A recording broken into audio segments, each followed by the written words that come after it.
Patty, can you declare prayer for today?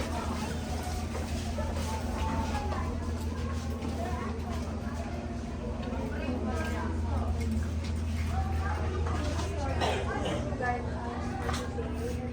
For all the teachers who's taking their final demo, maybe learn a lot of lessons today. Amen. Thank you, Mr. Makati.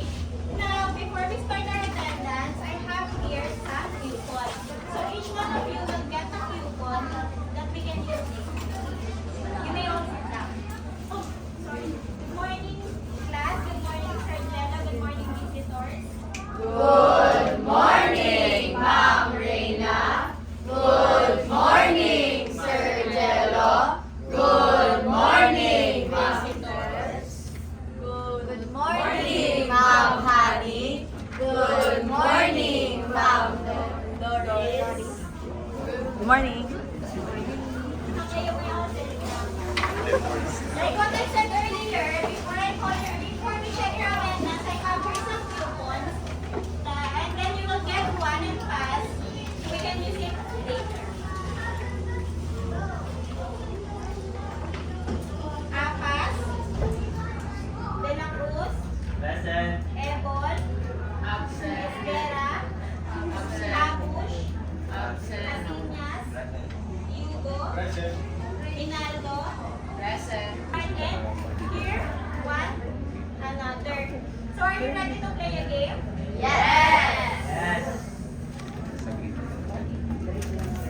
Are you familiar with 4 pick 1 word? Yes. So any one of you for a coupon. So I have here some coupons. Recitation coupons. You can have your recitation coupons and later you can redeem it with a rewards. So okay, next weekend.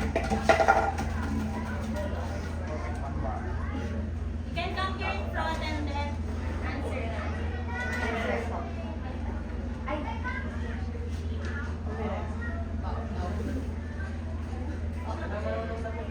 Okay, very good. Last meeting, what is our lesson all about? Okay, miss? Yeah. About decile. So what do you remember about decile?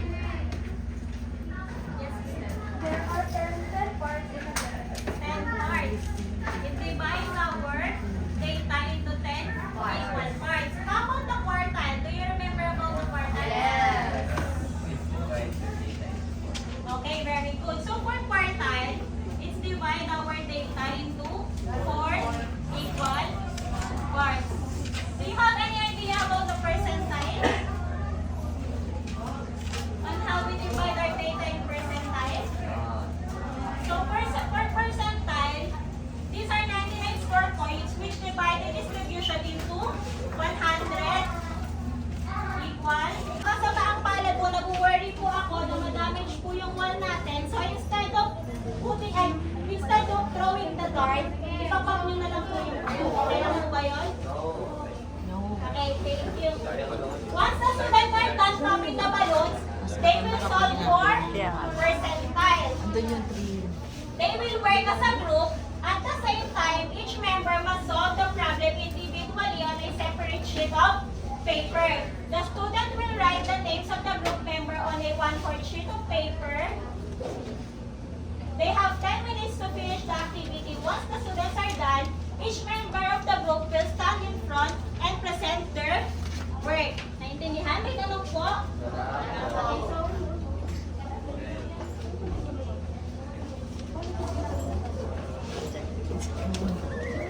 okay, your 10 minutes starts now. May number po yan. Get the number. Isa? Isang estudyante, isa. As a graduating student, as a graduating 2, 3, go. A day in my life.